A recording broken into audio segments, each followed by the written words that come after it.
Welcome back to the fourth Movement Maker video. You're coming to the last one of these in our first step class. Way to go. Here is the fourth Movement Maker, is the greater movement of Mercy Road Church is to reach 1 million people for Christ. You're like, dude, that's a pretty big number. Yeah, it is. And especially in the state of Indiana, there are only 6.8 or a little more, 6.8 million people in the entire state. So to say we want to reach 1 million people for Christ is pretty ridiculous. The reason we say that, and have since day one, since there was 40 people at a pre-launch service for the very first Mercy Road Church, we've had that statement to reach 1 million people for Christ because it requires us to think way beyond ourselves. There, are billions of people in the world today. 1 million people for Christ to God? He created the universe in 6 days and took the seventh day off because he could. He knitted you together in your mother's womb. He knows every hair on your head. He is almighty, all power, all knowing. He can handle it. 1 million people for Christ. The issue sometimes is that we as human beings in our seek of control get in the way of what God wants to do. And so if we're going to see 1 million people for Christ, it has to go way beyond just thinking how many people we can attract to our church services in our building or online. It means that we have to be known more for our sending capacity than our seating capacity. That we have to be a church that believes that we disciple people and send them out, as we described in our last video, our discipleship process, our model of ministry, that we're going to send you out to reach more people for Christ. It also means it has to go well beyond Mercy Road Church. We're going to share with you our bigger vision for reaching 1 million people for Christ in this video. In fact, I'm going to get into some of the details about the cool church planting things that are happening and the hundreds and thousands of people outside the walls of our church that are being reached for Christ because of the faithfulness of the disciple-making movement that is Mercy Road Church. But first, I want to tell you your next step in ministry. See, in order to see that greater movement happen, we first have to multiply disciples, and we have to teach people the ways to do the ministry that we've been doing. We have to multiply leaders and multiply people who are a part of the Mercy Road community. If you're used to a typical membership class at a church, we don't offer formal membership, but we do tell you how to participate and get involved. Membership for us is not about being in a country club where you go through a few classes and now you're in. Instead, you actually have to live and participate in the mission and ministry of the church. And so I want to tell you what that next step is. Your next step in ministry here at Mercy Road Church, you've come to the first step class of these 4 videos. Your next step is to click this link that you may have received or you can find at mercyroad.cc next step. Again, mercyroad.cc next step, really simple. Go to that URL and fill out the form that's there. And it'll give you ways to get involved for your next step.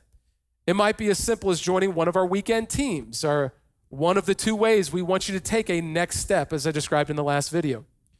And if you're like, what are our weekend teams? There's lots of them. It could be to get involved with the prayer team, or the First Impressions team, or our children's ministry, Mercy Kids, or our student ministry, or maybe it's to get involved with young adults or hospitality or our media team or our online campus team or our facility team throughout the week. Or maybe it's going to join the parking team or the ushers team.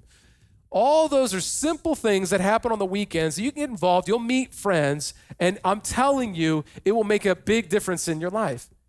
And you'll start participating in the mission of our local church. You can do that online or you can do that in person. Now, some of those positions we consider leadership in our church, and you have to sign our leadership covenants. We want to raise the bar of leadership and lower the bar of what it means to belong. The early disciples of Jesus didn't understand he was the Messiah until he had really risen again. And they didn't really understand what it meant to say he was the Messiah until he, overcame the grave itself, that they were continually learning his ways. And they learned a little earlier that he was the Messiah, but they didn't really get it all until a little bit later. Maybe you're here and you've got some stuff in your life and you're growing in your faith. There are areas of our church that you don't have to be a Christian to volunteer in, and we love that. In fact, if you're welcoming people on the weekends on our First Impression team, saying hi to people at the door, anybody can do that in the life of our church. And so you'll find people all the time who are, they have some brokenness in their life, who are a part of the Mercy Road community and are serving in this way. I would encourage you, one of those teams, it's all there. You can click a link. If you have any questions about any of them, you can email us at info@mercyroad.cc. But each of those teams could make a humongous impact in the life of our church just by a simple act of volunteering. So that's the first way of taking a next step, by clicking that link in the form. And you fill out maybe one or multiple teams you're interested in serving and volunteering in. And then the other way that you could take a next step is to join Rooted. That 10-week discipleship experience that I described in the last video, you could actually register for it today. It's our initial disciple-making experience that we want everyone in our church to go through. Everybody needs to go through Rooted. If you're watching this, you've never been through Rooted, we really want you to go through Rooted and experience that together. You'll be in a community. You'll find friends that way. You'll begin to grow in your faith that way. You'll take next steps of faith. So those are the two things we want everybody to do. So I'm really serious about this. This is probably the second most important thing in all of these videos, that you actually click the link and you fill this out. And we're going to personally walk with you to get engaged in the life of our church, to be a part of that movement maker, to reach 1 million people for Christ. We need you, man. There's never a better point in human history, with all the things going on in our culture, that you might join in what we're doing. Take the time to fill out the form. We'll also get some information about you and your faith and your spiritual background. And then we're even going to encourage you to consider being a part of the Mercy Road community. If you're like, what does that mean? It means that you're a follower of Jesus, you've been baptized, and you're participating in the life of the church with your time, talents, and treasures. That's what it means to be a part of the community. Then to be a leader, to be anybody who has spiritual authority in our church, that you're leading anybody in any capacity, we require you to fill out our leadership covenants. And if you fill out the information today, we will send all of that to you. And we'd love for you to consider doing that as well. But I say that very specifically because leadership for us, we've earned the right to speak into your life now and really speak into the issues. And we want you to go through a discipleship huddle and grow in your faith in the ways that we've described throughout the engagement pathway plan. We take leadership very seriously in the life of our church. But your next step is either to join a weekend team or to get involved in Rooted, or both, and be a part of the Mercy Road community and participate in the life of the church. But here's the thing. As we multiply disciples and we multiply leaders and we multiply, people that are going to help live out the mission statement that we described, to reach people far from God through our model of discipleship, of following Jesus up and out, living boldly and loving deeply, we want you to truly believe God could reach 1 million people for Christ in our lifetime if we thought beyond ourselves. Our goal is never to just gather 1 million people to us, but send people out to reach 1 million people for Christ. I want to share some ways that we have done that. First, we started Multiply Indiana in partnership with another local church, a church planting network that is a complementary network working with national church planting networks to plant as many churches specifically in the state of Indiana as we can. In just 3 years, we helped start over 16 new churches in the state of Indiana with all different backgrounds. In fact, through that were 3 Mercy Road churches, and I'll describe the Mercy Road churches and the family of churches that we've created. But they're all a part of this greater umbrella of Multiply Indiana. Mercy Road gave, I believe, over $500,000 to help start this. We've funded church plants all over the state. There are more people worshiping outside of Mercy Road than inside it, because we want to believe that God could use someone else as much as he could use us. The movement of Jesus Christ is alive today. And we have to stop being so selfish in the local church and start believing God could use us to make a bigger impact that goes way beyond ourselves in our lifetime. But it wasn't just with Multiply Indiana that we have started churches. We've also started the Mercy Road family of churches. They're part of this greater umbrella of Multiply Indiana. But the Mercy Road family of churches was started to get even more people to leave and live on mission. And they share the name Mercy Road, the vision and values that we've described in these videos. They do discipleship huddles and outposts, and they're walking through Rooted, our discipleship process and our engagement pathway plan. They're living out the same model, giving 50% of the total giving outside the walls of the church. And we have now seen hundreds of people go out to live on mission in their local community. In fact, we started this grand vision of this vision for compassion to raise $3 million to send hundreds of people out in 4 different directions from the original Carmel location and plant 4 new Mercy Road churches within the period of the year. And we're on track to see all of that happen. And those churches are growing and reaching new people for Christ and baptizing dozens of people. And guys, it's amazing what happens when we believe in multiplication, that God could use someone else as much as he could use us. See, multiplication for us is not just starting another service or starting a campus. It's believing God can use another human being as much as he could use us. So you may be sitting here one day and you find faith in Jesus Christ for the first time, and you get into rooted and you grow in your faith, and then you're a disciple in a discipleship huddle, and then you go live on mission through an outpost, and then that outpost grows to 50 plus people, and then you start multiple ones out of that outpost, and then you go start a church right there in your local community. You can do all of that. We've empowered you to live that out through our church. The possibilities are endless. We're going to exceed 1 million people for Christ reached throughout the state of Indiana and beyond if we live with that type of multiplying personality and belief. As we conclude our time, I want to share this with you. See, my wife and I were called from Southern California to move to Indiana to start a church, and we believe our calling was to reach as many people for Christ as we could before we die. And that meant planting as many churches as we could before we die. You might ask, well, why plant churches? Don't we have enough churches? Actually, less than 20% of the people in the state of Indiana worship God in a building at any time on any given weekend.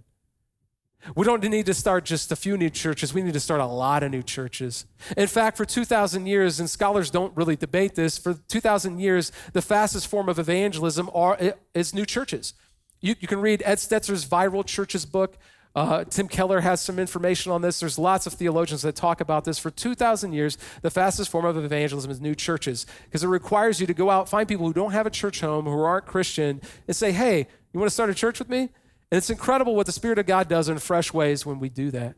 If we want to reach people who aren't being reached, we have to do things that others aren't doing. That's what we want to do here as a church. As we've lived that out, we have seen that very thing happen. So many people, hundreds and hundreds and hundreds of people come to Christ, hundreds of people be baptized and have life-changing faith, and that be discipled, to go live out on mission and join with the other local churches. It's so cool what God is up to in our lifetime. Do you want to be a part of a bigger movement like that? I hope you do. I hope you'll fill out that form. Because see, when my wife and I had that calling to move to Indiana and start the church, it seemed impossible. I didn't know anything about church planting. I'd worked at a large church there for 7 years. We thought we'd be at that church forever. Loved everything God was doing and growing the ministry that we were leading. And I experienced this calling where I heard this pastor speak at a conference about why he was in ministry. He said he was in ministry because God had called him to do it. And he taught it out of the Palm Sunday passage. You remember the story? The Palm Sunday passage of the triumphal entry of Jesus into Jerusalem. It's the week leading up to Holy Week, and he's going to go to the cross, and then Easter, the resurrection is going to occur. And on that Palm Sunday, he tells the disciples, I want you to go into this village and take this donkey and essentially steal this donkey.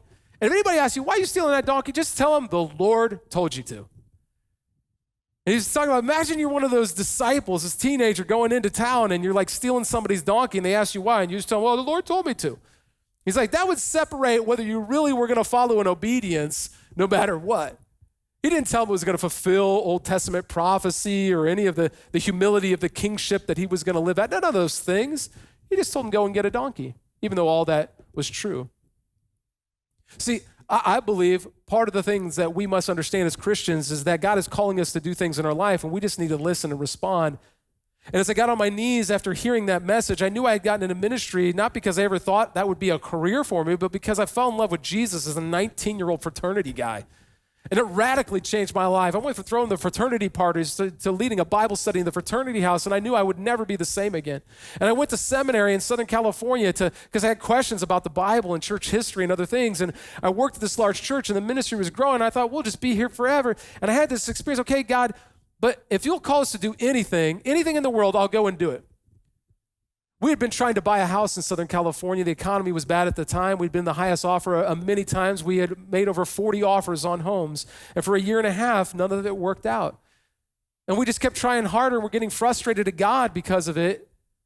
And that night, when I heard that pastor preach, I went into this little hotel room I was staying in, and I got down on my knees and I prayed, God, I'll pray this dangerous prayer that I haven't prayed in a while. I want to be in the center of your will, to do whatever you're calling us to do. You want us to go to another country and tell them about Jesus? I'll do it. Whatever you want, Father, I'll do it. And in that moment, I had the most real moment with God I've ever experienced. I didn't hear the audible voice of the Lord, but I felt his presence in a tangible way I'd never experienced. And I knew he was calling us to move to Indiana, start a church, and 3 friends of mine from high school were going to help us. It sounded as nuts back then as it does today. And so I said, okay, if we're going to do this, if you're really calling us, God, I'll do it. And so I told my wife this dream, this prayer I had and this moment with God. And within a day or two, she went from going, I could never live in Indiana, I'm from California, a valley girl, to I think we need to move. Within 6 months of that prayer, we were living in Indiana. But get this. So I sent an email to 40 of my closest friends, many of them great Christians that I knew would help us start a new church in Indiana. And all of them said no. They wouldn't help us, except for these 3 friends of mine from high school. I didn't even notice it at first. I was so mad that everybody said no, but my wife pointed it out. And you can know God is real, but when you experience such a specific thing like that, I was shook. I teared up. It made no sense. One of my friends wasn't a Christian, was living in Indiana here. One of them was living in Southern California, had just been through a rough time in his life. He was working for Entertainment Tonight and had no intention at that moment of moving back. And then the third friend also lived in Indiana and was a Christian, but I came up with the name Mercy Road Church, actually. I didn't come up with it. And those first 3 guys were the first 3 people to join Mercy Road Church, just as God told me would happen in that prayer. And my wife and I moved here, and all of this came together. And 6 months in, we knew that this church was going to take off. But when we had moved here, we found out our unborn son had a genetic disorder and wasn't supposed to make it full term. His name was Jackson. A lot of people in our church know his story. And 6 months in, he was born. He lived 2 weeks, and then he passed. It was the most devastating time of my life, and we took a month off from church planning. God, why'd you move us here? How is this going to be possible? These 3 friends of mine from high school, we need other Christians to join us. God, why did you do this? But that calling stuck with me, that I knew the Holy Spirit had spoken to me and spoken to my wife and I that we needed to come and do this. And our goal was to plant as many churches and reach as many people for Christ in Indiana as we could before we die. It was a calling to the state of Indiana, not to a specific town or city. And so we've been doing that ever since. And we've seen it happen. And we see those 3 friends. The one recommitted his life to Christ and moved from Southern California, met his now wife and has 2 beautiful children here. The other one who wasn't a Christian became a Christian. I got to baptize him and his now wife right in our Mercy Road building, in the first building that we moved into here in Carmel. Guys, I want to tell you the movement of Jesus Christ is real today. If you don't join it through Mercy Road, join it through somewhere else, because God is not going to stop, and we're going to see 1 million people reach for Christ, and we want you to be a major, major, major part of it, because when you do it, you don't only see your life change, you see your friends' lives change, and your family's life change, and it spreads out. Your sphere of influence will be forever changed because of it. So as we close out the 4th of our Movement Maker videos, I want to invite you to be a part of the greater movement of Jesus Christ today to reach 1 million people for Christ. Your next step is to fill out that form. Join us on one of our weekend teams or to join Rooted in the next Rooted 10-week experience. Thanks for watching this. You have now completed the first step class, the 4 Movement Maker videos. We're going to see 1 million people reach for Christ in our lifetime. And we want you to come and join with this crazy journey as we endure it together. Love you all, and thanks for watching.